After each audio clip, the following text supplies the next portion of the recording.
J'ai dû m'adapter, en fait. J'ai compris que je pouvais pas tout faire. Et en fait, je pense que c'est là où tu vois, je suis contente d'avoir de l'eczéma. Je pensais jamais un jour pouvoir te dire ça. C'est que quand je sens que je suis en train de vriller, quand je commence à avoir des plaques qui apparaissent. Et là, c'est un peu mon super pouvoir où mon corps me dit, attention Saskia, là, t'es à 2 doigts t'es au bord du précipice.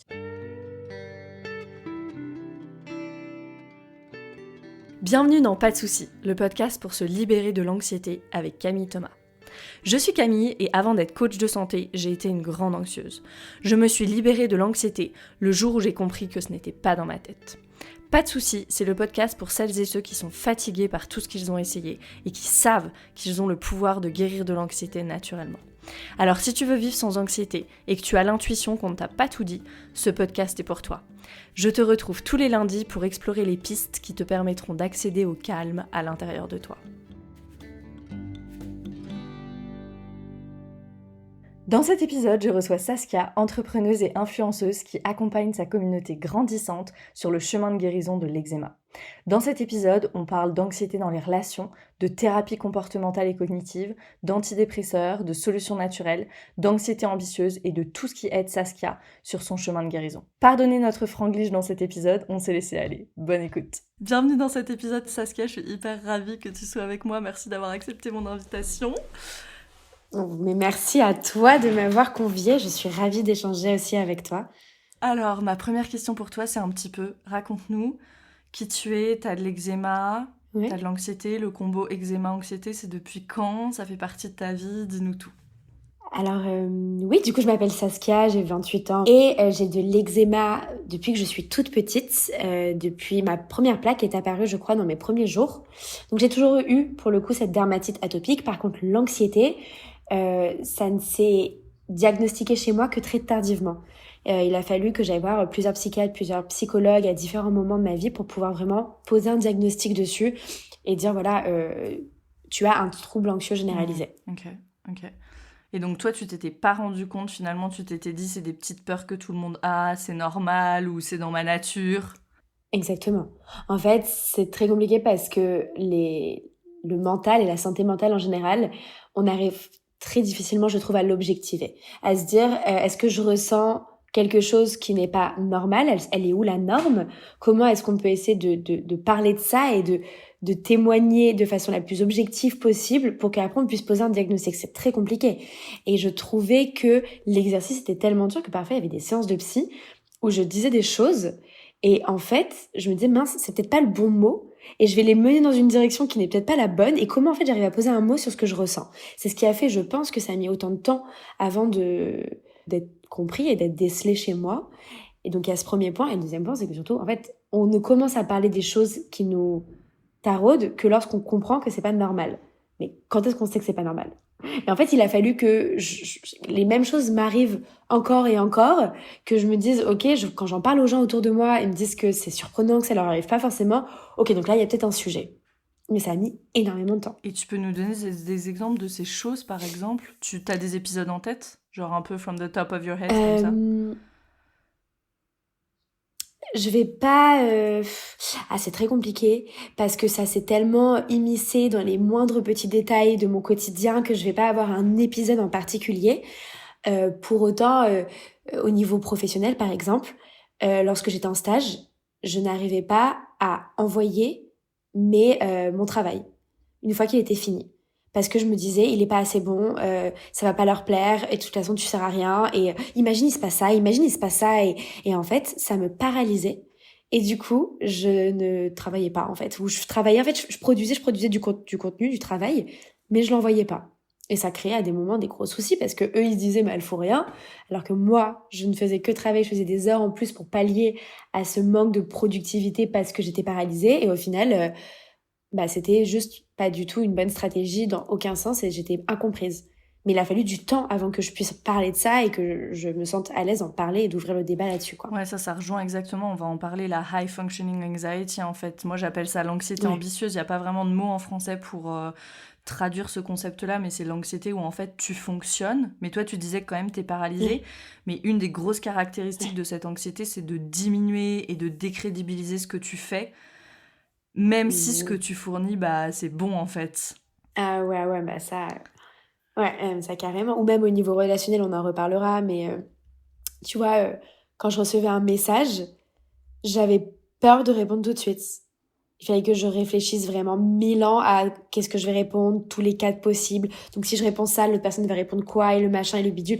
Et je devenais stratège à créer des milliers de scénarios dans ma tête, et à vivre dans ma tête plutôt que dans l'instant présent autour de moi, quoi. Je vivais dans des scénarios. Ouais, bah ça c'est exactement ce qui, en termes de système nerveux, c'est quand on est en fight or flight, hein, on connaît ça. Fight or flight, je me prépare à Ouais, combattre ou à fuir, c'est exactement ça. Cette mobilisation, quand je me sens en danger tout le temps, c'est exactement ça. En fait, les pensées, elles sont hyper concrètes, hyper évaluatives, c'est exactement ce que tu dis. Je deviens stratège en fait pour bien analyser, sûr. pour surtout pas être là maintenant, parce qu'en fait c'est trop inconfortable, je me sens pas en sécurité quoi. Si Exactement. on revient un peu au niveau physique, je voulais parler du lien entre, tu sais, l'eczéma, l'anxiété et la santé intestinale. Qu'est-ce qui se passe dans notre ventre? On en parle beaucoup, ça, on parle du ventre en mode deuxième cerveau. Voilà, c'est le sujet sexy. Mais toi, est-ce que tu avais remarqué qu'il y avait des problèmes au niveau de ta digestion ou ça a toujours été bien de ce côté-là? Sans rentrer dans les détails, hein. Non, bien sûr. Alors, j'ai des origines tunisiennes de la part de mes 4 grands-parents. Du coup, enfin, quand on a ces racines-là du nord de l'Afrique, on a souvent des intestins qui sont très fragiles. Et donc moi, quand j'avais mal au ventre, on me disait ah bah oui, c'est ton héritage. Tu auras ça toute ta vie, tu auras mal au ventre toute Genre, ta c'est vie. génétique, Donc quoi. ça faisait exactement, c'est génétique. Ok, fine. Est-ce que ça solutionnait le problème? Je ne pense pas. Mais pour autant, à cette époque, j'avais, je pense, 14-15 ans, je ne comprenais absolument pas le lien parce que je pensais encore que le corps était une somme d'organes. J'avais pas compris qu'il fonctionnait vraiment comme un tout. Et par contre, le moment où j'ai vraiment fait tout ce lien-là, c'est lorsqu'il y a 3 ans, j'ai décidé de soigner naturellement mon eczéma et j'ai commencé à tenir un carnet avec tout ce que je pouvais ressentir d'un point de vue émotionnel parce que on dit que l'eczéma est lié au stress. Je pense que c'est un abus de langage. Je pense que l'eczéma est lié à des pics d'émotions qu'on ne contrôle pas, bonnes comme mauvaises. Et en fait, comme notre peau, c'est notre carapace, bah, quand ces émotions elles nous traversent, bah forcément, nous, on se défend avec notre plaque d'eczéma. C'est vraiment comme ça que je le perçois. Donc, d'une part, je savais qu'il y avait un lien eczéma-anxiété, qu'il fallait que je creuse. D'une autre part, pareil, je me rendais compte que dès que je mangeais des choses un peu particulières, ma peau me grattait. Donc j'ai tenu dans ce carnet aussi une liste de tous les aliments que je pouvais ingérer et ça m'a permis de prendre conscience qu'il y avait des aliments que je digérais mal et qui provoquaient une inflammation dans mon corps. Et donc en fait c'est là que je me suis rendu compte qu'il y avait un lien direct entre l'intestin, la peau et le cerveau. Exactement, et puis donc il y a ça, il y a la peau en carapace, ça c'est clair, et puis il y a la peau qui est aussi en naturopathie, on dit notre plus grand émonctoire en fait. Ouais. Une Émonctoire, fois bien que sûr. les reins, le foie, ils arrivent plus et que ça rame au niveau de l'élimination des toxines, et ben hop, ça va par la peau effectivement. Et puis sur l'intestin, maintenant on sait que plus de 80% de la sérotonine, donc cette fameuse hormone du bonheur, ce neurotransmetteur, est produite dans l'intestin. Donc en fait c'est hyper logique quand ça va pas ou quand tu Bien manges des sûr. choses qui vont pas, tu le ressens au niveau de ta peau et tu le ressens aussi au niveau de ton anxiété. Et ça, Bien sûr. c'est vrai que c'est assez intéressant de... Souvent, les personnes qui jeûnent, par exemple, ou qui font un peu des cures de jus et tout, ou même qui commencent à manger de façon un peu plus légère, elles disent « Oh, je ressens une grande clarté, etc. » Et donc là, on voit direct ce lien entre Ouais. l'intestin et le cerveau, effectivement. Bon, on l'appelle le deuxième cerveau, même. On appelle le deuxième cerveau. Mais tu vois, ce qui est hyper tricky, c'est que j'en ai conscience maintenant. Et pour autant, j'aime tellement manger. Tu vois, et genre, parfois, j'ai juste envie d'un énorme plat de pâtes, d'un truc hyper greasy, d'un truc junk food qui, en soi, ne correspond pas du tout aux aliments qui pourraient être bons pour mon ventre. Mais, tu vois, c'est toujours le plaisir à un instant T versus le plaisir sur le long terme. Et cet arbitrage que tu dois constamment faire quand tu essaies d'avoir une vie équilibrée, c'est quand même assez dur et ça rajoute, je trouve, une charge mentale qui fait que, tu vois, c'est un facteur anxiogène aussi. Donc, tu vois, c'est compliqué de trouver le juste équilibre. Complètement. Et sur ce sujet de la charge mentale, je renvoie à l'épisode 3 du podcast. C'est avec Julie Rojon sur l'alimentation émotionnelle. On a beaucoup parlé de la charge mentale, justement, qui est liée aussi à l'alimentation émotionnelle, qui peut être une des conséquences de l'anxiété et qui, elle aussi, du coup, est génératrice d'anxiété, où on est un peu dans ce cercle vicieux. C'était une de mes prochaines questions. Tu manges quoi, du coup, toi ? C'est quoi un peu ce qu'il y a dans ton assiette ? Je sais que sur tes réseaux sociaux, tu partages pas mal ce que tu manges. Tu fais des belles assiettes composées. Donc, tu manges quoi, concrètement ? Une journée type chez Saskia. Une journée type. Alors déjà, je ne petit déjeune pas. Ça risque d'en surprendre plus d'un, mais je n'ai jamais petit déjeuner, enfin sauf quand je suis en vacances et que pour moi ça se résume à se réveiller à 10h30, 11h et d'avoir un énorme brunch ou un énorme buffet dans un hôtel. Là bien sûr je vais manger, mais sinon de moi-même j'ai pas faim le matin. Donc en général je vais prendre un jus si j'ai un extracteur de jus qui fonctionne, ce qui n'est pas le cas actuellement. Sinon je vais me faire une tisane ou quelque chose de chaud qui sera quand même très doux. Pas de café. J'ai arrêté le thé, le café, parce que j'étais déjà beaucoup trop... On dit que c'est souvent lié à l'anxiété. C'est vrai que depuis que j'ai arrêté, je me sens bien mieux. Donc voilà. Après, pour le déjeuner, 80% du temps dans ma semaine, je mange anti-inflammatoire. Donc ça veut dire que je vais diminuer drastiquement le gluten, les produits laitiers, le sucre, les aliments très très gras, mais le mauvais gras en fait, le gras industriel, frit, quoi. Le gras industriel, les produits déjà préfaits et tout, ça j'arrête. Mais du coup, qu'est-ce que je mange ? J'essaie toujours d'avoir une assiette équilibrée avec une protéine animale ou non. Je suis un peu... J'écoute mes envies, donc ça peut être du poisson, de la volaille, de la viande ou des protéines végétales, genre lentilles, pois chiches, etc. J'essaie d'avoir toujours des crudités parce que je sais que c'est là où il y a le plus de nutriments parce qu'ils ne sont pas détruits à la cuisson. Et des féculents ou des autres légumes cuits. Mais en fait, moi, mon plaisir, c'est d'épicer énormément mes plats. Parce que c'est ça qui donne de la saveur, en fait. Et du coup, je vais toujours mettre que ce soit de la cannelle, du paprika, du curry, du za'atar. Et je vais mettre beaucoup de sauce aussi, de l'huile d'olive, de la sauce tahina avec de la sauce crémeuse, où je vais mettre du houmous, enfin, du pesto. L'idée, c'est que vraiment, ce soit pas boring, que ce soit bon, que je me fasse plaisir, que ce soit coloré, mais avec vraiment en me disant, bah là, tu fais du bien à ton corps. Et par contre, 20% du temps, donc ce qui se résume finalement, vu que je mange pas le matin, à 3-4 repas dans toute la semaine, déjeuner et dîner compris, là, pour le coup, je mange de tout. Et je me force limite à avoir mon apport en produits laitiers, mon apport en gluten, parce que c'est ce qui va me permettre d'avoir un équilibre et de tenir et de ne pas ressentir de privation. Et je pense aussi de toujours continuer, de toujours habituer mon corps à ces aliments-là. Parce que je pense que si tu arrêtes de les manger, c'est là aussi où tu crées une intolérance. C'est ton corps, il sait plus du tout comment réagir. Donc, je fais des petites piqûres de rappel, mais à petite dose. Et l'effet vertueux de tout cet équilibre, c'est que du coup, comme j'en mange moins dans la semaine, quand j'en mange, bah, je le contrôle très bien. Je le digère beaucoup mieux. Ouais, l'idée, c'est d'augmenter aussi la digestibilité, ça c'est sûr. Donc pour ça, on peut utiliser des enzymes digestives aussi. Ça aide beaucoup quand on a des problèmes de digestion, notamment au début. On peut utiliser certaines huiles essentielles. Il y a des choses qui vont aider comme ça. Mais c'est sûr que voilà, il y a certains aliments qu'il va falloir drastiquement baisser, comme tu dis. Et comment ça s'est traduit sur ta peau, ça, alors ? Et sur ton estomac, si tu avais des problèmes de digestion ? Ouais, alors... Directement, mais je pense que quand je te dis directement, c'est dans les 2-3 jours qui suivaient, je n'avais plus du tout de ballonnement, plus du tout de brûlure d'estomac, que j'avais énormément avant.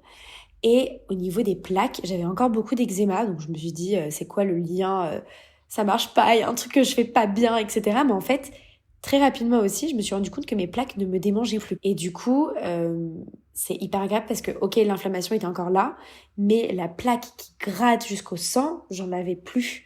Du coup, pour moi, c'était une énorme victoire. Et en fait, au bout de 6 mois, 8 mois, quand ça s'est vraiment installé, qu'en parallèle, j'ai aussi fait beaucoup de cures de jus pour vraiment décrasser, entre guillemets, tout mon système digestif, que je faisais du sport en parallèle, que vraiment je réactivais tout le système avec des choses beaucoup plus pures, bah là, je sentais que j'avais beaucoup moins d'eczéma. Et tu le ressentais au niveau de ton anxiété, de ton moral ? Et a fortiori, oui, bah, par plusieurs effets. Le premier, c'est que bah, quand on a moins d'eczéma, on est forcément plus zen, parce que l'eczéma est une source d'anxiété. C'est pas que l'anxiété qui crée l'eczéma, mais l'eczéma qui crée aussi l'anxiété. Donc il y avait cet effet-là. Moins d'eczéma, donc moins d'anxiété. Ouais, et puis je pense que ça, c'est valable sur tous les problèmes de peau aussi. Parce que l'eczéma et tous les problèmes de peau, que t'aies de l'acné, du psoriasis et tout, c'est aussi hyper lié à l'image de toi. Et c'est dur. Bien sûr. Bien sûr, exactement. Donc, il y a eu ce côté moins d'eczéma, donc moins d'anxiété. Et l'autre effet, c'était de me dire, je prends soin de moi, je me fais du bien. Et ça, cet amour-propre que je m'apporte, je pense que d'un point de vue hormonal, après, ça a dû se traduire par un meilleur équilibre, tu vois. Et comme tu disais, des meilleures sérotonines, des choses comme ça, qui faisaient que du coup, l'équilibre chimique était quand même bien boosté, Hmm. quoi. Yes. Et donc tu as vu cet effet dans ton anxiété, donc, et un peu dans tous les domaines de ta vie, justement, l'amour que tu t'apportais à toi. Et donc on dit toujours, tu sais, être bien avec soi pour être mieux avec les autres. Je voulais parler aussi de l'anxiété un peu dans les relations. Est-ce que ça, c'est quelque chose que toi, Ouais, t'expérimentais? Comment ça se manifestait pour toi? Tu nous as parlé de l'histoire des messages. Ça, c'est une forme d'anxiété dans les ouais. relations. Voilà, dans les relations amicales, dans les relations amoureuses, qu'est-ce qui se joue, qu'est-ce qui se jouait? Bah, je suis encore vraiment en train de travailler dessus, tu vois. Là, pour le coup, c'est la limite. C'est-à-dire que t'as beau tout mettre en place dans ta vie, parfois t'as besoin d'une aide. Et là, seule, j'étais pas capable de faire ce travail-là. Et c'est pour ça que aller voir un psy, ça m'aide énormément à me renvoyer la balle et à me guider. Alors, on en reparlera aussi, mais il faut trouver aussi le bon psy, celui qui va te permettre de faire ce travail. Moi, j'ai vu des psys pendant des années où au final, je tournais en rond. Et au final, là, tu vois, je commence à voir une psy avec laquelle j'ai l'impression de vraiment Mm. travailler. Et c'est cool parce que je sens que je fais des efforts, je fais des progrès et je sens que ça avance dans une direction positive. Et du coup, comment je le vois? Bah, au niveau relationnel notamment, parce que oui, j'avais de l'anxiété relationnelle et surtout au niveau amical et amoureux. Au niveau amical, tu vois, quand on m'envoyait un message, je me disais, il faut que tu répondes tout de suite. Mais d'un autre côté, non, je savais pas quoi répondre. Mais si je répondais pas tout de suite, ça se faisait pas pour la personne. Après, peut-être que la personne, elle va commencer à stresser et que du coup, waouh! Rien que là, de t'en parler, je sens que ça m'a sapé beaucoup d'énergie, tu vois. Donc, j'avais ces pensées tout constantes où il fallait que je pense vraiment à tous les messages que j'allais envoyer à telle personne. Au niveau amoureux, je pense que c'est le pire. Parce que, il y a un attachement qui se crée. Donc, il y a une certaine dépendance qui se crée. Moi, au début, je suis très, je ne m'attache pas. J'ai très peur. Et au bout d'un moment, bah, je sens que je bascule vers l'attachement et ça me fait hyper peur. Et j'ai surtout peur de faire fuir la personne parce que, bah, j'ai quand même besoin qu'on me rassure. Quand tu rentres dans mon intimité et que je m'ouvre à toi sur ces sujets-là, bah, j'attends à ce que toi aussi tu puisses être capable de gérer avec ça. C'est pas donné à tout le monde, en fait. Et je dois pas attendre des gens qui gèrent mon anxiété, comme mon eczéma derrière. Et c'est tout le travail que j'essaie de faire maintenant. C'est de me dire, bah, ok, je comprends qu'il y a ce problème, je vais essayer de le solutionner. Jusqu'où est-ce que tu peux communiquer là-dessus à ton entourage pour qu'ils comprennent, mais que derrière, tu n'attendes pas d'eux des changements de comportement. Parce que je pense que c'est ça aussi qui est problématique, c'est que quand tu attends des autres qui te fixent, Exactement. bah là, tu te retrouves dans la merde parce que tu es dans une énorme dépendance. Et non, en fait, c'est toi qui dois te fixer toi-même, qui dois te réparer toi-même, qui dois être stable avec toi-même. Et après, c'est à toi de gérer aussi tes relations, de t'entourer des personnes qui vont t'écouter et te comprendre, mais qui vont pas te réparer. Ouais, ça c'est hyper lié au style d'attachement que j'ai déjà un peu évoqué, mais là, ce que tu décris, c'est un style d'attachement anxieux, en fait. Il y a toute une théorie de l'attachement de Ouais, John Bowlby, c'est exactement ça. C'est les bien personnes sûr. qui ont hyper peur, qui veulent être dans une relation, mais qui ont hyper peur de s'attacher, qui ont aussi peut-être peur qu'on marche sur leur plate-bande, tu vois, qui ont peur de pas pouvoir gérer, d'avoir encore du temps pour soi, et en même temps d'être dans une relation. C'est très dur, cette gestion du temps, donc... Ouais, c'est intéressant, et c'est intéressant où est-ce que tu places le curseur effectivement entre Bien sûr. co-régulation, qui est genre vraiment un phénomène physiologique entre deux systèmes nerveux, soutien, et j'attends de l'autre, comme tu te dis, qui remplisse un peu un trou, tu vois, genre qui remplisse l'espace, Bien et où là, sûr. où est-ce que je mets le curseur sur ce qui est sain, ce qui est pas sain, ce qui me convient, ce qui me convient pas, et où Ouais, effectivement j'attends pas que l'autre s'adapte à moi en permanence ou change même pour moi. Je crois que l'adage populaire dont on peut pas changer les autres, on peut que se changer soi, dont parlait déjà Montaigne, c'est hyper véridique dans les relations, ouais. Est-ce que dans tes relations, t'as vu le lien avec ce que t'as vécu dans l'enfance, par exemple? Ça, c'est assez freudien, tu vois, mais la théorie de ouais. l'attachement, elle est basée aussi là-dessus, sur en fait, si tes besoins ils sont remplis en tant qu'enfant, bah tu vas avoir tendance à développer un attachement qui est sécure en fait. Tu vas te sentir bien, tu vas pouvoir voilà, compter sur le fait que les autres soient là pour toi. En fait, c'est pas un problème pour toi, tu vois, c'est même pas quelque chose que tu remets en question parce que tes besoins sont remplis, c'est genre un donné. Pour les personnes voilà, qu'on grandit avec des parents ou des caregivers, comme on dit, parents ou pas parents, peu importe, ceux qui s'occupaient de nous, qui remplissaient pas forcément leurs besoins, où il y avait des ruptures, on appelle ça, qui n'étaient pas réparées. Après, avec l'enfant, on a tendance à développer ces attachements qui sont ou anxieux, évitants, ou au contraire des personnes qui s'attachent super vite et en 2 jours, la personne, elle devient ton monde, tu vois. Ça peut être l'inverse, et t'es dans cette dépendance dont on parlait. Est-ce que toi, t'as fait un peu le lien ou... Alors, c'est un peu compliqué. Je pense que, tu vois, on te dit ça, et donc là, bah, logiquement, tu commences un peu à te reposer des milliards de questions, à refaire l'histoire de ta vie, te dire, ok, mais quand est-ce que j'ai pas l'impression d'avoir manqué de quoi que ce soit, j'ai l'impression d'avoir ça, tu cristallises. Tu vois, j'ai que 28 ans, je suis incapable de te rappeler ce qui se passait dans ma vie quand j'avais 4-5 ans, tu vois. Et en plus, on te dit, souvent, ça arrive quand t'es nourrisson. Oui, c'est vrai. Merci les gars. Ok, qu'est-ce que je fais moi de cette data? Donc moi, franchement, même encore maintenant, parfois, je vais voir mes parents, je fais, dis-moi maman, quand j'avais 6 mois, il s'est pas passé un truc, t'as pas eu un stress, un machin, un bidule? Ma mère, elle me dit, mais enfin, non, j'en sais rien. Et elle est mignonne parce qu'elle essaie de chercher elle-même. Elle me dit, bah oui, j'ai perdu tel truc, peut-être que ça a lié. Enfin, et donc on commence à se prendre la tête. Et en fait, j'en ai beaucoup parlé avec un de psy qui me disait, enfin un des psys par lequel j'étais suivie à un moment, qui me disait en fait le problème, c'est que pour une action, pour une même action, 2 individus ou 2 nourrissons vont avoir des perceptions et en fait des mémorisations et des compréhensions de l'action différentes. Et donc en fait, si tu veux, c'est pas tant est-ce que tes parents ont répondu à tes besoins ou non. Je trouve que le projet, c'est plus de te dire, admettons que tes parents n'aient pas répondu à ce besoin. Parce qu'en effet, t'as un problème d'attachement. Fine. Comment est-ce qu'on peut le solutionner maintenant? On peut pas défaire ce qui s'est passé dans le passé, on peut pas défaire tout ça, mais plutôt, est-ce qu'on peut avoir une approche qui sera un peu plus empirique pour essayer de faire en sorte de pallier ça? Après, je te dis ça, peut-être, là, je suis en plein dedans dans ce travail, donc faudra qu'on en reparle par la suite. Peut-être que j'arriverai pas et tu vois, il faudra que j'aille voir une hypnothérapeute pour rentrer vraiment dans le profond que j'arrive pas à cerner maintenant. Je sais pas, mais je trouve que c'est très dur parce que quand t'es dans une démarche où t'as envie d'avoir des solutions, d'avoir des réponses, quand on te renvoie des choses où tu n'avais aucun contrôle et que tu n'as aucun souvenir, dont tu n'as aucun souvenir, c'est compliqué de te dire que ça influence autant qui tu es maintenant.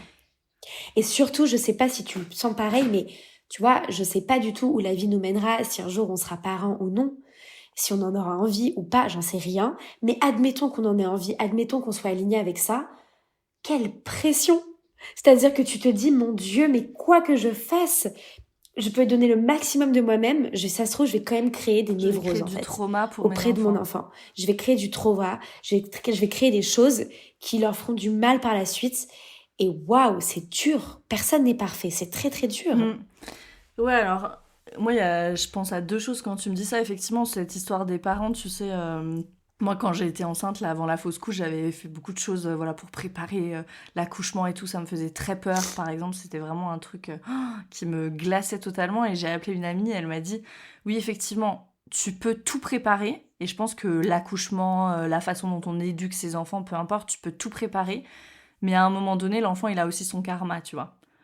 Donc ça, c'est une façon aussi Ah, d'y ça me parle. penser. Et puis après, si aujourd'hui, effectivement, aujourd'hui, on peut faire le travail, on sait qu'il y a la neuroplasticité, on peut littéralement changer notre cerveau.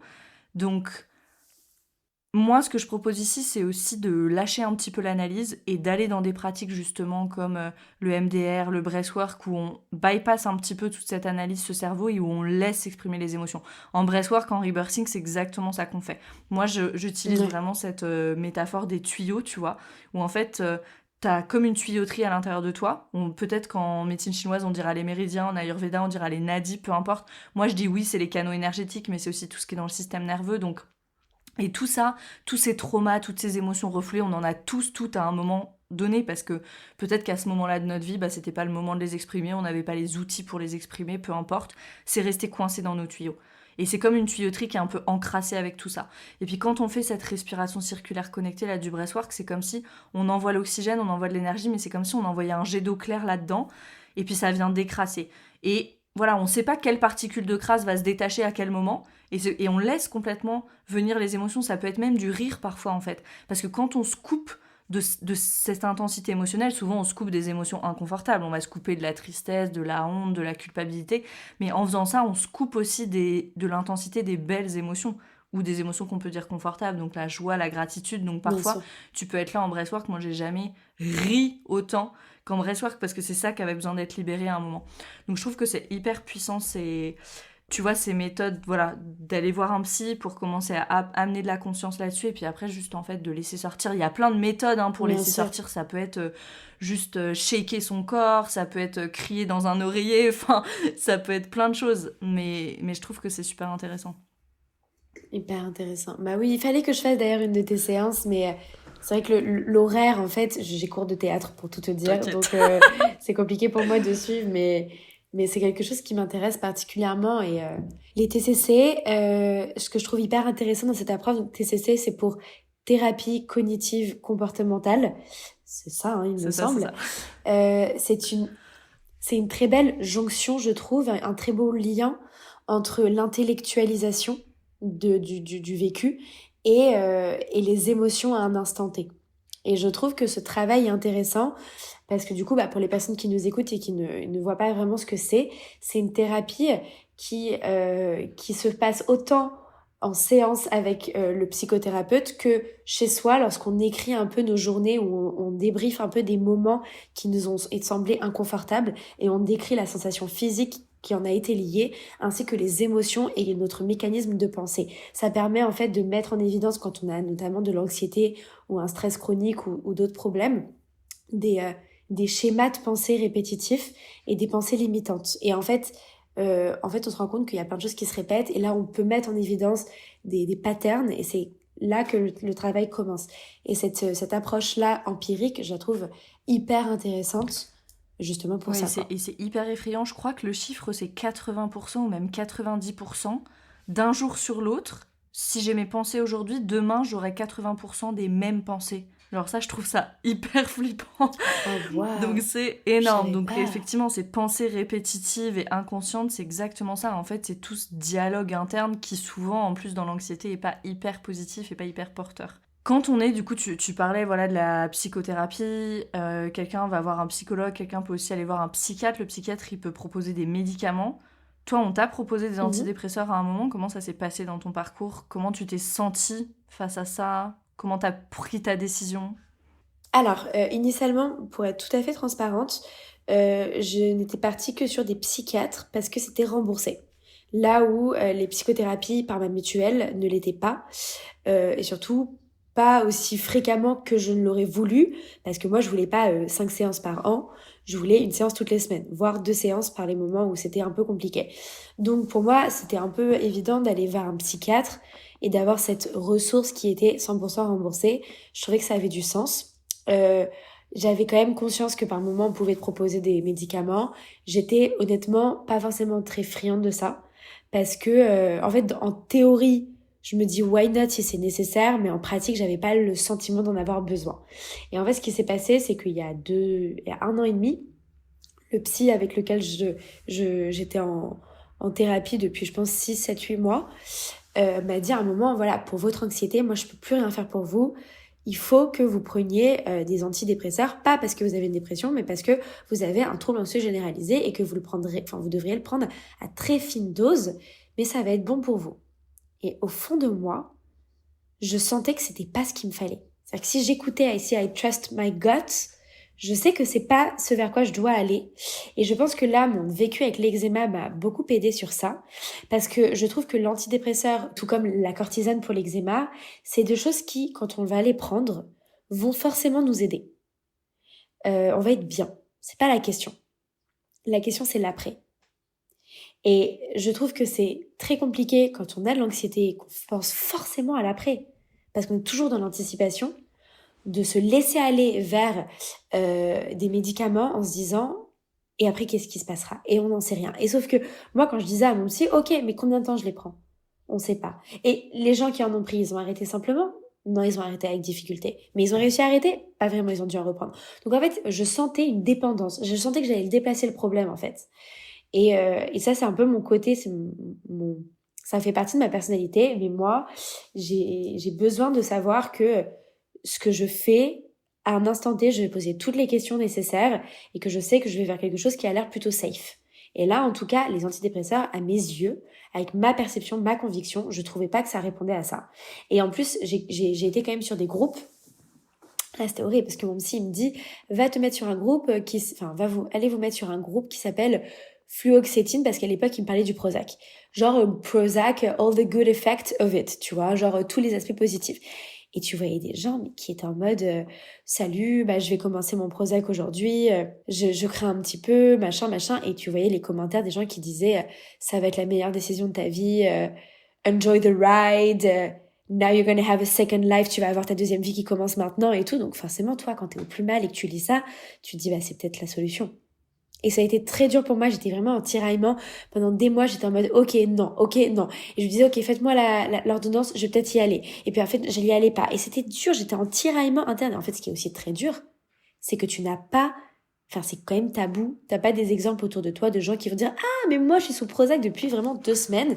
Ça va beaucoup mieux. Tu vois, parce qu'il y a quand même ce tabou. Les gens vont pas oser te le dire. Ou alors, j'ai des rares copains qui m'en ont parlé, qui m'ont dit écoute, là je suis sous Prozac depuis 1 an et demi, et en fait ce qui est horrible c'est que j'ai beaucoup d'exemples de gens qui en ont et que ça a aidé à un instant T, mais j'avais pas d'exemple autour de moi de gens qui avaient réussi à arrêter et qui sentaient que leur vie allait beaucoup mieux.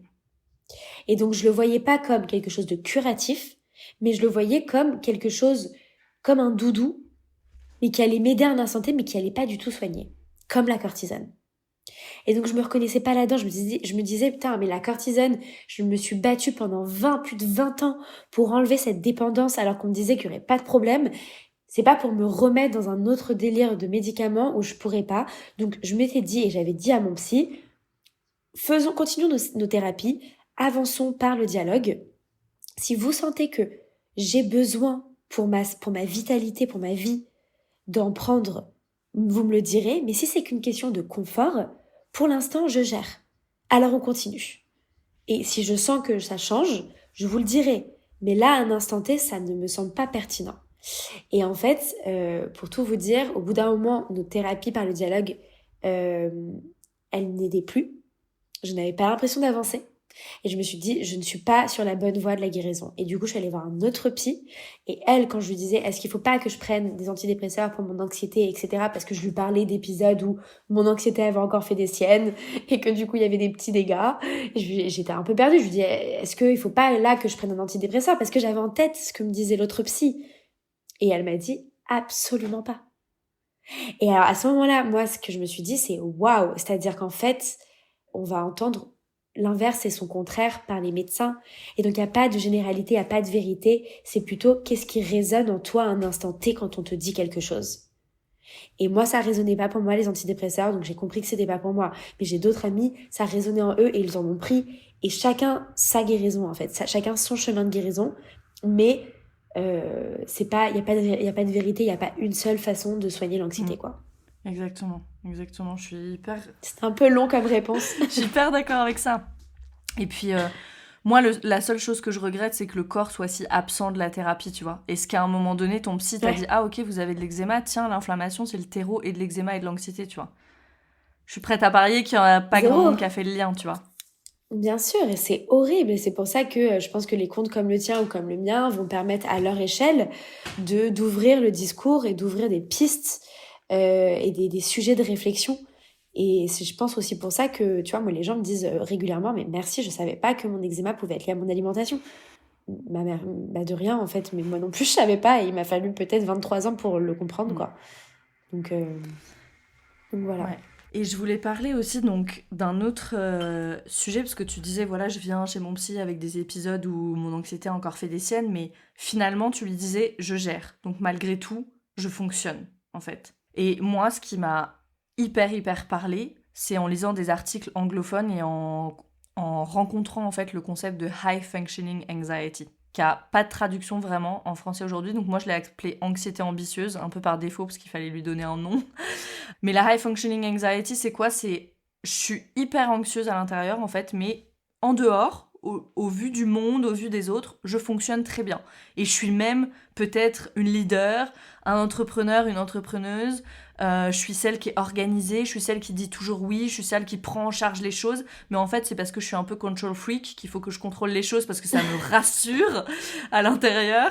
J'ai une critique intérieure qui est hyper active. Et là, je reviens à ton stage, en fait, où tu disais, mais je bossais toutes ces heures, mon travail, très certainement, il était bon, ton travail, et tu te donnais, etc. Mais t'arrivais pas à délivrer le truc parce que t'avais un énorme syndrome de l'imposteur, tu discréditais tout ce que tu faisais.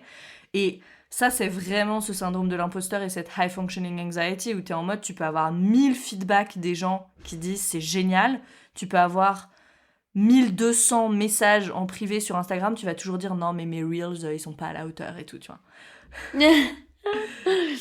Ah, C'est mais comme carrément. si les compléments ils te glissent Carrément. dessus comme un paix sur qu'est-ce qu'on dit sur un ballon de baudruche. C'est une horrible expression mais c'est exactement ça. Je la connaissais pas, elle me fait bien rire. Écoute, mais carrément, carrément, carrément. Alors j'en ai quand même pris conscience parce que du coup je bosse sur un projet que je dévoilerai j'espère bientôt, mais qui me demande beaucoup d'énergie, beaucoup de temps et c'est beaucoup de réflexion. Mais en fait, j'ai dû m'adapter. En fait, j'ai compris que je pouvais pas tout faire. Et en fait, je pense que c'est là où tu vois, je suis contente d'avoir de l'eczéma. Je pensais jamais un jour pouvoir te dire ça. C'est que quand je sens que je suis en train de vriller, quand je commence à avoir des plaques qui apparaissent. Et là, c'est un peu mon super pouvoir où mon corps me dit attention Saskia, là t'es à deux doigts t'es au bord du précipice. Et quand je dis au bord du précipice, c'est pas t'es au bord d'un truc très grave, c'est juste t'es au bord du moment où tu ne pourras plus rien faire. Tu vas peut-être tomber malade déjà, parce que faut pas oublier le système immunitaire dans tout ça. Tu vas peut-être tomber malade, tu vas peut-être être fatigué, tu vas peut-être avoir une énorme crise d'eczéma, tu vas peut-être vraiment être en fatigue émotionnelle énorme, en grosse déprime, donc fais attention. Et tu vois, la high functioning anxiety, moi en effet c'est mon fond de commerce depuis que je suis petite. Tu sais les coups aussi de t'attendre la dernière minute pour bosser sur quelque chose parce que tu sais que là tu vas avoir une efficacité qui te surpasse tel un robot. En fait je pense que déjà comprendre que tu fonctionnes comme ça c'est déjà un premier pas en avant. Après le problème c'est que je t'avoue Camille j'aime bien aussi fonctionner comme ça. Je suis un peu attachée à ce modèle-là parce que j'ai créé une vie pour laquelle en tout cas, il fallait être ambitieuse et cette ambition, elle passait aussi par ça. C'était un moteur en fait Mais l'anxiété. un moteur exactement. Ouais, mais et ça c'est Et vraiment ce truc d'être addict à ta propre biochimie en fait. C'est tu pompes du cortisol et t'es mais ouais, addict à ton propre cortisol. L'addiction émotionnelle, c'est un vrai truc, on est addict à notre propre biochimie parce qu'il faut qu'on matche cette biochimie ouais, à l'intérieur de nous. Et c'est ça en fait quand tu dis la procrastination, ça va aussi avec le perfectionnisme en fait, je veux tellement faire les choses trop parfaites et tout que presque j'ai peur de les faire et puis je vais procrastiner au dernier moment où là j'ai plus le choix en exactement. fait. Ouais, exactement. Et après, bon, je sens que je fais des progrès quand même là-dessus. Par exemple, tu vois, j'attends pas la last minute avant de délivrer quelque chose. Je vais me dire, écoute, fais-toi plusieurs versions, fais un premier draft. Ce sera pas parfait, mais c'est pas grave. Tu te dis, voilà ce que j'ai réussi à pondre en 1 heure. S'il faut plus, bah, je ferai 1 heure en plus, etc. Et aller vraiment dans l'itération plutôt que d'attendre d'avoir un seul truc et que ce soit parfait. Mais oui, la high functioning anxiety, ça me parle énormément. J'ai aussi accepté au niveau relationnel d'être moins présente. C'est-à-dire, tu vois, je me fixe maintenant que le lundi soir, ce sera my me time, tu Mm. vois, où je ne mets rien, je ne vois personne. En fait, c'était du temps avec moi-même. Et tu sais, ça me fait rire parce qu'il y a un Reels ou un réel, je sais pas comment on dit, sur Insta où le mec il dit quand je vous dis que I'm doing nothing, c'est pas I'm doing nothing so let's meet up, tu vois, c'est pas genre je fais rien donc viens on se voit. C'est genre what I want to do et ce que je vais faire c'est nothing. Et donc ne me propose rien, je ne ferai rien en fait. Et c'est ça en fait, c'est accepter que ne rien faire, ça fait partie d'un plan. Il faut se laisser du temps pour ne rien faire. Il faut se laisser du temps pour se reposer. Et quand on est en high functioning anxiety, pour moi, un moyen de le faire, c'est de me dire, bah, de telle heure à telle heure, je ne fais rien. Mais tu vois, c'est de mettre cette place dans mon calendrier, de me donner rendez-vous à moi-même. Donc tout est quand même très calibré. Je sais quand est-ce que ça commence, T'as quand du est-ce que ça contrôle. s'arrête. On est toujours dans le contrôle, mais c'est un contrôle un peu plus Ouais, lâché prise. ouais. Mais parce que c'est vrai que ça peut être dur, ça c'est aussi une des conséquences de cette anxiété ambitieuse, c'est qu'en fait c'est hyper dur de se reposer parce que tu ne te l'autorises pas et c'est hyper inconfortable. Dès que tu te reposes, t'as cette Ouais. culpabilité, t'as la culpabilité qui arrive, je me compare aux autres, les autres ils avancent, moi j'avance pas. Toute cette peur, les ruminations, les scénarios catastrophes, le doute, il y a tout ça qui commence à creep in, qui commence à ramper là. C'est très pernicieux et c'est difficile de se reposer parce qu'aussi on est addict à cette biochimie, à cette adrénaline, à ce cortisol qu'on pompe en permanence. Et donc quand on se repose, en fait, c'est ça. On est hors de ça et donc on est hors de cette zone qu'on peut appeler de confort en fait, parce que pour nous le confort c'est devenu, ou le connu en tout cas, c'est devenu je pompe en permanence de l'adrénaline, du cortisol et je suis tout le temps genre au bord, tu vois, du précipice, genre toujours sur le fil, quoi. Et en fait, ouais, tu vois, le fait de voir un psy m'a permis de prendre conscience que tout ça, ça venait aussi d'un énorme manque de confiance en moi. Donc, je suis peut-être accro au cortisol, je suis peut-être accro à tout ça. Mais aussi, si je valorise un peu plus ce que je produis, ce qui sort de ma tête ou de mes mains, bah, tu vois, ça sera un peu mieux. Et en fait, maintenant, quand j'arrive un peu plus à m'accorder du temps en me disant, tu te débrouilles très bien, en fait. Personne ne ferait mieux que toi. Et tu fais du mieux que tu peux. Et tu as ta légitimité. Et là, il faut que tu te reposes. Parce que c'est comme ça que tu arriveras... c'est comme ça que tu arriveras à créer mieux par la suite. Et tu sais, les personnes que j'accompagne sur l'anxiété, il y a énormément de personnes qui me disent « Ah mais, et moi j'ai pas confiance en moi. Sûrement que ça a rien à voir, mais j'ai pas confiance en moi. » Et je leur dis en fait, ça a tout à voir. Parce que l'anxiété, c'est quoi ? C'est ne pas se sentir en sécurité. La confiance en soi, c'est quoi ? C'est ne pas se sentir en sécurité non plus, parce que c'est qu'est-ce que vont penser les autres. En fait, c'est ça. C'est ce manque de sécurité face souvent à l'opinion des autres. Mais c'est la même chose, c'est je me sens pas en sécurité en fait. Donc on en revient toujours à cet état d'alerte dans le corps, le même état d'alerte qui t'empêche de te reposer, le même état d'alerte qui fait que t'as une critique intérieure qui est si active, et le même état d'alerte qui fait que ton système nerveux et ton système immunitaire sont hyper actifs, toujours sur le qui-vive, et du coup t'as toute cette inflammation et tous les problèmes qui en découlent. Donc qu'est-ce que tu fais, toi, pour un peu redescendre ? Est-ce qu'il y a des choses qui te soulagent ? Tu nous parles de ce repos que tu mets dans le calendrier. Voilà. Est-ce que tu as peut-être des petits tips, des choses qui te soulagent quand il y a de l'anxiété ou quand tu as besoin de te reposer, juste d'avoir du temps pour toi, peut-être ? Alors, le repos, il aide plus en préventif, mais quand on est vraiment pas bien et qu'on est en détresse, pour moi, c'était pas suffisant, voire même imaginer avoir plus de temps avec moi-même, c'était aussi plus de plage horaire pour douter, pour être face à mes ruminations et mon introspection et ma surréflexion. Donc, franchement, c'était pas viable. Et en fait, là, récemment, j'ai compris qu'en fait, ce qui m'aiderait, c'était le sport. Et je me disais, en fait, c'est dingue parce que je ne fais pas de sport. Je regardais ma semaine, ça sautait total. Alors qu'au final, c'est vital. Et en fait, je fais pas du tout du sport pour avoir le body goal, tu vois, le corps parfait, etc. Pas du tout. Mais vraiment parce que je sais qu'au niveau hormonal et au niveau neurotransmetteur, je recrée un bon équilibre. Et en fait, plus particulièrement, là, c'est un peu ma dernière lubie. Donc, on verra quand tu diffuseras ce podcast si ce sera toujours ma lubie, parce que c'est ça aussi. Moi, je teste toujours plein de trucs différents. Je suis pas du tout très... j'ai pas un seul truc et je fais uniquement ça, pas du tout. Mais ma dernière lubie, c'est le yoga Bikram. Et en fait, je trouve l'exercice hyper intéressant parce que du coup, c'est 1h30, 26 positions. Tu sais déjà comment ça va commencer. En fait, chaque séance est similaire, mais ta pratique, elle diffère toujours. Et t'as quand même des exercices de respiration dedans. Et en fait, le fait d'avoir la chaleur, le fait d'avoir vraiment tout ce travail de respiration lorsque tu fais enfin, c'est le yoga, tu vois, c'est d'allier la respiration avec le corps. Bah, tout ce travail-là, il fait qu'à la fin de la séance, je suis rincée. C'est-à-dire que je sens que j'ai sorti tout ce qu'il y avait de négatif en moi et je repars sur de belles bases. Et j'ai trouvé ça génial. Et tu vois, d'une certaine mesure, quand tu cours aussi, quand tu te fais une bonne séance de cardio, que tu transpires bien, après, quand tu en finis, tu te sens bien. Ouais, complètement. Ça, donc, c'est les endorphines. Moi, j'aime bien aussi les choses un peu répétitives comme ça. Moi, j'adore l'Ashtanga Yoga. Bon, après, ça, c'est pas les formes les plus... C'est les formes un peu les plus exigeantes. Mais honnêtement, déjà, commencer avec... Moi, je dis toujours commencer avec juste des étirements, en fait. Si t'es pas, genre, hyper sportif, d'aller étirer tes muscles, parce qu'il y a tellement de choses qui restent coincées dans les muscles au niveau émotionnel.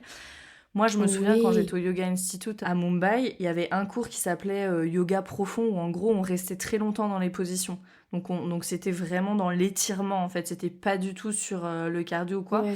Et même pas forcément des positions, si tu veux, pour te muscler, mais vraiment juste rester longtemps dans les positions. Et du coup, en fait, tu ressens l'étirement et tu te détends dans l'étirement. Et en fait, je pleurais à chaque cours. À chaque cours, parce que... Et quasiment toujours dans la même position, parce que je pense qu'il y avait quelque chose qui était coincé en moi, à cet endroit-là, dans ce muscle-là, et je pleurais, c'était la cascade.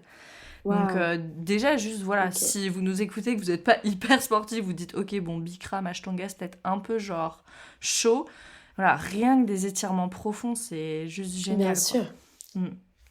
Et alors, je crois que ça, c'est un peu le yin yoga, Exactement. non? En Ouais, France, on appelle ça comme exactement. ça, hein. Ok. Type Parce que je le yin, revois par souvent exemple. dans des cours. Ouais. Ok. Ouais, alors il y a donc, du coup, pour revenir Le à ta question, il y a sport. ce yoga ou cette pratique de sport. Il y a le fait de dormir, en fait. C'est bête parce que quand on est anxieux, on a du mal à dormir. Donc, ça m'est arrivé pour casser le cycle du sommeil infernal, tu vois, de me prendre un petit truc pour m'aider à dormir, tu vois, soit à base de plantes. Si ça marchait, tant mieux. Tu sais, les trucs à base de valériane, passiflore, les trucs comme ça.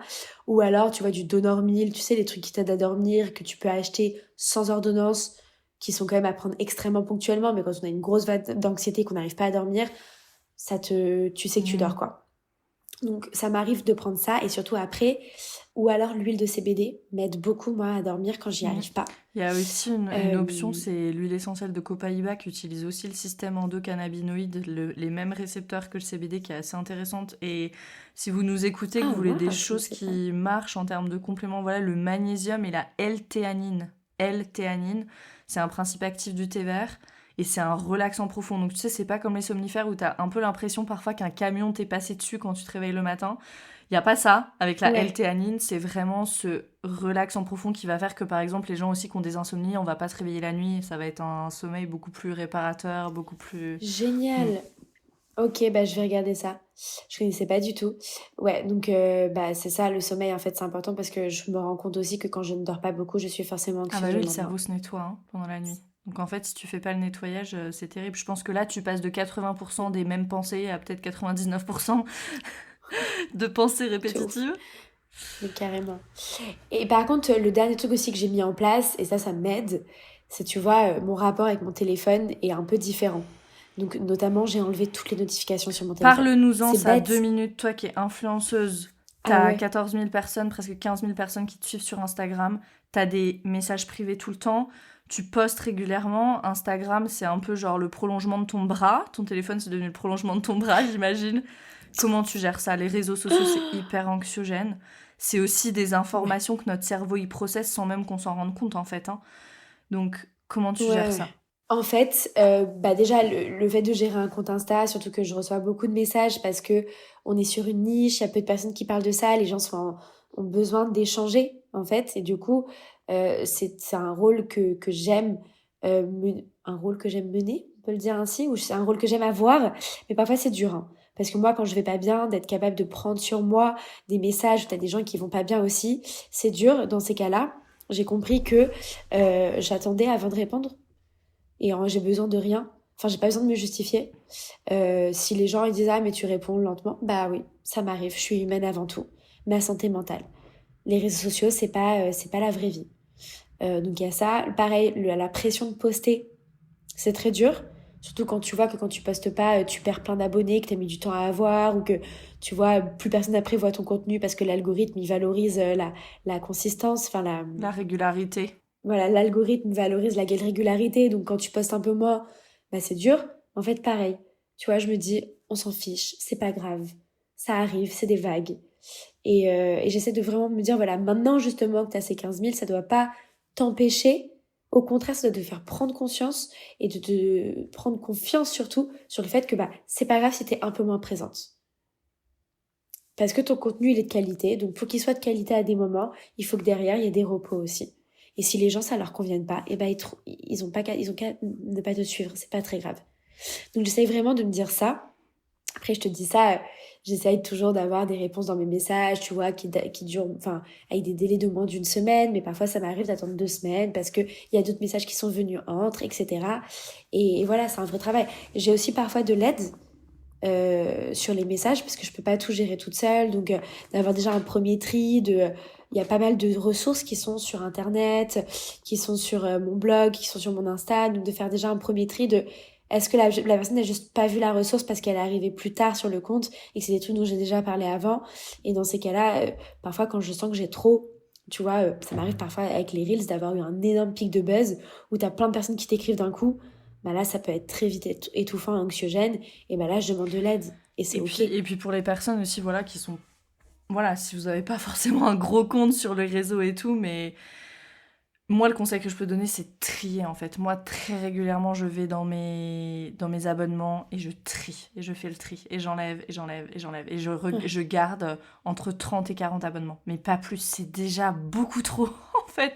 Quand on pense qu'on ouvre son Instagram 10 fois par jour, c'est déjà beaucoup trop. Donc voilà, vraiment, vraiment, protégez votre espace avec les réseaux sociaux. C'est hyper important. Donc, ok, une pratique régulière sportive, donc quelque chose d'un peu plus intense, ou de l'exercice doux, des étirements, adopter une alimentation anti-inflammatoire, protéger sa charge cognitive aussi, sa charge mentale, en ayant une bonne gestion des réseaux sociaux. Est-ce que tu aurais, pour terminer cet épisode, un livre, une ressource à nous partager, une personne qui veut commencer son chemin, alors de guérison de l'anxiété, de guérison de l'eczéma, d'autres problèmes de peau aussi d'ailleurs, un livre, une ressource qui, toi, t'a aidé peut-être sur le chemin? Alors, c'est très compliqué parce qu'en fait, les livres que j'ai lus et qui m'ont marqué, déjà, moi, je mets beaucoup, beaucoup, beaucoup de temps à lire un livre de développement personnel. Ça me prend même 1 an, voire 2 ans, alors que le truc fait juste 100 pages. Parce que je vais le lire, je vais le surligner, je vais le relire après, je vais essayer de mettre en place les choses. Et en fait, lire un livre de développement, c'est une lecture qui est hyper active. C'est-à-dire, c'est pas juste tu t'allonges dans ton lit et tu lis pour t'endormir. Non, tu dois être là à surligner, à te dire ok bah demain j'essaie de mettre ça en place. Donc il y a des livres qui m'ont parlé, il y a Les Antisèches du bonheur que je trouve extrêmement bien vulgarisé, qui me parle beaucoup et je trouve que c'est très bien expliqué et j'aime beaucoup le travail qui a été fait dans tout ce bouquin. Moi, il y a un livre que j'ai lu quand je n'avais pas de motivation à faire des choses qui avaient du sens dans ma vie, c'était Miracle Morning, qui est vraiment très extrême. Et alors, ce qui moi m'a le plus marqué, c'est pas tant comment mettre en place ou les histoires de tu te lèves à 5 heures du matin pour faire tes trucs, mais plus toute la première partie du bouquin où il déconstruit les raisons pour lesquelles on se met des barrières. Okay. Et ça, j'ai trouvé ça hyper intéressant. Mais pareil, tu vois, maintenant que je te le dis, je l'ai lu il y a 2 ans. Là, il faut que je le relise parce que j'ai dû oublier des passages et puis j'ai mis des choses en place, j'ai essayé, ça n'a pas fonctionné, donc tu vois. Et sinon, aussi un autre truc, il y a 2 choses que je fais régulièrement qui m'aident. Mais ça, c'est pas des livres, c'est des choses que n'importe qui peut faire. Enfin, non, il y a 3 choses. Le premier, c'est l'écriture, mais ça, je pense que t'en parles. Et le fait d'écrire, tu n'as besoin d'aucune ressource. Tu prends un papier, un stylo, et tu écris tout ce qui te vient dans la tête. T'as pas besoin que c'est une forme qui soit belle, t'as pas besoin que le style soit beau, on s'en fout. Tu écris, il y a que toi qui le liras, tu peux le brûler après, personne le verra, mais en fait, le fait de le sortir, de l'extérioriser, tu te le vides de ta tête, et ça, c'est génial. Le deuxième truc, c'est de faire une activité. Et en fait, tu vois, ça peut être du coloriage avec de la musique apaisante et juste un truc manuel où tu crées quelque chose. Ça te nécessite d'être dans l'instant présent et ça te déconnecte de tes pensées. Et du coup, c'est un peu méditatif, mais c'est de la bonne méditation. C'est que t'es pas en train de ruminer parce que t'es en train de faire quelque chose. Et ça, tu vois, ça peut être colorier ou juste mettre de la musique et danser et te laisser passer. Et tu vois, c'est des trucs que moi, je fais souvent qui m'aident quand je sens que je suis en train de partir pour me remettre dans l'instant présent. Quand la méditation est beaucoup trop compliquée parce que je suis déjà très loin dans l'anxiété, je colorie ou je danse. Ou je fais du macramé, peu importe. Tout ce qui est manuel, ça marche. Exactement. Merci beaucoup Saskia. Où est-ce qu'on peut te trouver ? Eh bien écoute, on peut me trouver sur Instagram à Sask and the Cities. Alors c'est Sask-and-the-cities. Et sinon sur le blog saskandthecities.com. Et voilà, on est très réactif, même si parfois il y a des petits délais. Bon, je reste quand même très réactive sur les réseaux. Donc voilà. Merci beaucoup pour tout ça. C'était hyper intéressant, hyper motivant. Et j'espère que ça en inspirera plus d'un et plus d'une. Merci beaucoup pour ta présence et nous on se dit à la semaine prochaine pour un autre épisode du podcast. Yes, merci beaucoup à toi Camille et à bientôt. Merci Saskia.